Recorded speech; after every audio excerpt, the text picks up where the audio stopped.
Bro imagine करो तुम एक परफेक्ट पोर्ट्रेट क्लिक कर रहे हो, लाइटिंग एकदम परफेक्ट है, बैकग्राउंड एकदम सॉलिड है, तुम्हारा एस्थेटिक बिल्कुल ऑन पॉइंट है।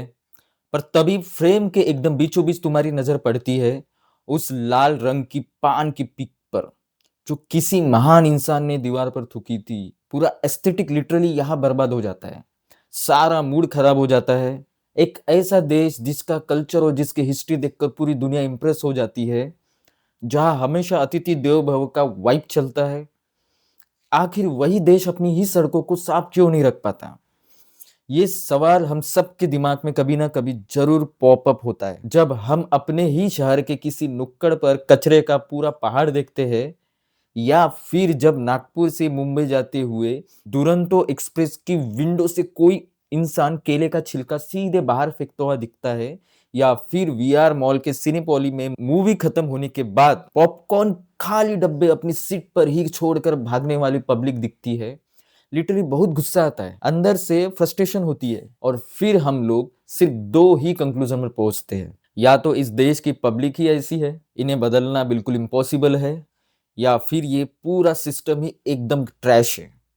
पर क्या सच में बात इतनी सिंपल है? क्या ये सिर्फ लोगों का जीरो सिविक सेंस है, या फिर ये गवर्नमेंट का एक एपिक फेल है? हकीकत ये है ब्रो, ये दोनों की मिलित भगत से बना एक ऐसा टॉक्सिक लूप है जिसे तोड़ना लगभग इम्पॉसिबल सा लगता है। आज हम इसी टॉक्सिक लूप को डिकोड करेंगे और हम समझेंगे कि थूकने और कूड़ा फेंकने की आदतें सिर्फ बुरी आदतें नहीं है, बल्कि हमारे पूरी सिस्टम की और हमारी सोसाइटी का एक बहुत बड़ा बग है। और सबसे बड़ा सवाल ये है कि क्या इससे बाहर निकलने का कोई चीट कोड है या नहीं?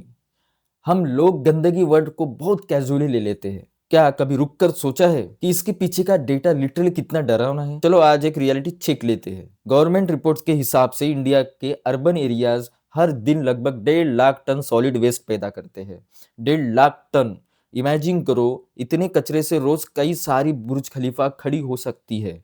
और प्रॉब्लम सिर्फ इतना कचरा पैदा करने की नहीं है, असली सीन ये है कि इसका एक बहुत बड़ा हिस्सा ठीक से प्रोसेस ही नहीं हो पाता। बाकी का कचरा कहाँ जाता है?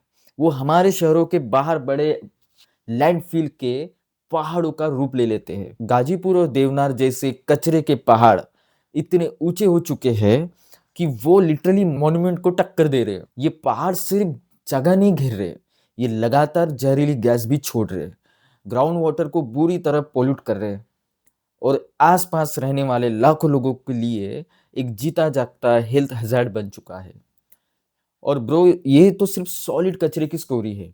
पब्लिक प्लेस पर थूकना, खासकर पान तंबाकू गुटखा खाकर दीवारें लाल करना, ये एक अलग ही पेंडेमिक बन चुका है। दिल्ली का सीपी या तुम्हारे शहर का बस स्टैंड, ये लाल निशान लिटरली हमारी इमेज की बुरी तरह धज्जियां उड़ा देते हैं। और ये सिर्फ देखने में ग्रॉस नहीं लगता, थूकने से टीबी और इन्फ्लुएंजा जैसी सीरियस बीमारियां फैलने का रिस्क हमेशा रहता है। कोविड के टाइम पे हमें थोड़ा सा डर लगा था, चालान और फाइन वगैरह भी लगे थे, लेकिन जैसे ही कोविड का खौफ चला गया, पब्लिक वापस अपने पुराने वाइब में आ गई। फिर आता है प्लास्टिक का सबसे बड़ा स्कैम। ग्लोबल रिपोर्ट्स के हिसाब से इंडिया दुनिया में सबसे ज्यादा अनमैनेज्ड प्लास्टिक वेस्ट पैदा करने वाला देश में टॉप पर आता है। हमारी नदियां, हमारे खूबसूरत बीचेस और हमारे खेत, सब कुछ प्लास्टिक से चोक हो रहे हैं। गाय माता की हम पूजा करते हैं, पर वही गाय सड़क पर पॉलीथीन खाने पर मजबूर है। और फिर ये ई वेस्ट, यानी तुम्हारी पुरानी फोन और लैपटॉप का कचरा, ये एक नया ही मॉन्स्टर है जो फुल स्पीड में ग्रो कर रहा है। और फिर हमारी वो छोटी सी हरकत जिनका हमें कोई गिल्ट भी नहीं होता, सड़क पर चलते हुए चिप्स का पैकेट आराम से ड्रॉप कर देना, कार का शीशा नीचे करके कोल्ड ड्रिंक की खाली बोतल उछाल कर फेंक देना, पूजा के फूलों को प्लास्टिक की पन्नी में सीधा भर के नदी में बहा देना, ये सारी छोटी हरकतें मिलकर एक बहुत भयंकर पिक्चर बनाती है। ये सब सिर्फ हमारे एनवायरमेंट की नहीं, हमारी इकोनॉमी की भी बैंड बजा रहे हैं। गंदे शहर कभी भी टूरिस्ट को अट्रैक्ट नहीं करते, मेडिकल बिल्स लगातार बढ़ते हैं, और सबसे बड़ी बात, जब हम इंस्टाग्राम पर सिंगापुर या जापान की क्लीनेस्ट स्ट्रीट को रील्स में देखते हैं, तो वो फोमो और वो इनसिक्योरिटी जोर से हिट करती है कि अगर वो लोग ये कर सकते हैं तो हम क्यों नहीं कर सकते? इसका जवाब ढूंढने के लिए हमें उस पुराने ब्लेम गेम से बाहर आना होगा जो हम सब बचपन से खेलते आ रहे हैं। जब भी इंडिया की सफाई की बात होती है तो पूरा इंटरनेट दो कैंप में बढ़ जाता है। पहला कैंप कहता है problem is the public bro, ये कहते हैं कि लोगों की आदतें ही ट्रैश है।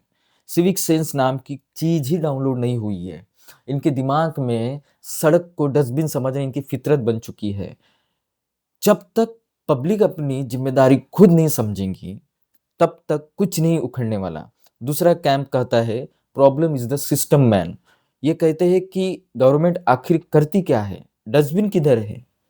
अगर 100 मीटर तक कोई डस्टबिन ही नहीं दिखेगा, तो बंदा कचरा अपनी जेब में लेकर थोड़ी घूमेगा। कचरे वाली गाड़ी का कोई फिक्स टाइम नहीं है।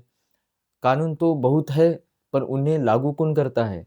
जब तक सिस्टम सख्त नहीं होगा, जब तक मोटे चालान नहीं कटेंगे, लोग ऐसे ही हर जगह गंदगी फैलाएंगे। अब ऑनेस्टली बताऊं, दोनों अपनी जगह बिल्कुल सही है और यही इस प्रॉब्लम की असली जड़ है। हम बस लगातार एक दूसरे पर उंगलियां उठा रहे हैं। या तो पूरी गलती पब्लिक पर डाल दो और सिस्टम को चिल करने दो, या फिर सारा बिल सिस्टम पर फाड़ दो और खुद को एकदम संत मान लो। लेकिन असली सच इन दोनों के बिल्कुल बीच में है। एक ऐसे बंदे को इमेजिन करो जो अपना रूम तो एकदम एस्थेटिक और क्लीन रखता है, लेकिन सड़क पर कूड़ा फेंकने के पहले एक सेकंड भी नहीं सोचता। ऐसा क्यों? क्योंकि रूम उसका अपना है, लेकिन सड़क सरकारी है या फिर किसी के बाप की नहीं। ये एक बहुत तगड़ा साइकोलॉजिकल माइंडसेट है। अब इसी सीन को जरा दूसरे एंगल से देखो। वही बंदा अगर कचरा फेंकने के लिए डस्टबिन ढूंढता है, तो उसे काफी दूर तक कहीं डस्टबिन ही नहीं मिलता। वो देखता है कि सड़क के एक कोने में पहले से ही कचरे का पहाड़ लगा है। उसे पता है कि अगर वो पकड़ा भी गया, तो ज़्यादा से ज़्यादा 100-200 रुपए फाइन आएगा, जो कोई लेता भी नहीं है। तो उसका दिमाग एक शॉर्टकट लेता है कि जब सब कूड़ा फेंक ही रहे हैं, जब कोई सिस्टम ही नहीं काम कर रहा, तो मेरे अकेले रूल फॉलो करने से क्या ही बदल जाएगा। यहीं पर पब्लिक की आदतें और सिस्टम का फेल्यूर मिलकर एक डेडली कॉम्बो बनाते हैं। सिस्टम का नाकारापन लोगों को केयरलेस होने का पूरा एक्सक्यूज देता है और लोगों की केयरलेसनेस सिस्टम को और ज्यादा यूजलेस बना देती है। ये लिटरली मुर्गी पहले आई या अंडा वाला सीन है। मैं टैक्स भरता हूँ, सफाई करना सरकार का सिरदर्द है, ये सोच का सिटीजन साइड हट जाता है। अपने एरिया में डस्टबिन और रेगुलर कलेक्शन के लिए आवाज उठाओ। सोशल मीडिया का सही यूज करो। अगर कहीं कूड़े का पहाड़ है, तो सिर्फ गालियां मत दो, फोटो खींचो और एक से इंस्टा पर डालो और अथॉरिटीज को टैग करो। अप्रिशिएट करो जो सफाई कर्मचारी रोज तुम्हारा कचरा ले जाता है। कभी उसे थैंक यू बोल के देखना, उनका मॉरल बहुत बूस्ट होता है। तो बॉटम लाइन क्या है? इंडिया क्लीन क्यों नहीं हो सकता? स्टार्टिंग में हमने कहा था कि ये एक ऐसा लूप है जिसे तोड़ना इम्पॉसिबल माना जाता है, लेकिन जैसा इंदौर ने करके दिखाया, ये इम्पॉसिबल बिल्कुल नहीं है। ये सिर्फ सिविक सेंस का इशू नहीं है, ये सिविक सिस्टम का भी क्रैश है। ये प्रॉब्लम सिर्फ सोशल मीडिया पर ज्ञान देने से सॉल्व नहीं होने वाली। इसके लिए सॉलिड प्लानिंग, एजुकेशन और सबसे जरूरी, बिना किसी वीआईपी ट्रीटमेंट के स्ट्रिक्ट रूल का फॉलो होना बहुत जरूरी है। हमें ये समझना होगा कि सड़क पर फेंका गया चिप्स का वो खाली पैकेट सिर्फ एक कचरा नहीं है, वो एक फेल हो चुके सिस्टम और एक इग्नोरेंट सिटीजन के रिश्ते का सिंबल है। ये लड़ाई किसी एक की नहीं है, हम सब की है। अगली बार जब तुम्हारा हाथ कुछ सड़क पर फेंकने के लिए उठे, तो एक सेकंड के लिए पॉज लेना। और अगली बार जब तुम गवर्नमेंट को गालियां दो, तो ये भी सोचना कि एज ए सिटीजन तुमने अपनी ड्यूटी पूरी की या नहीं।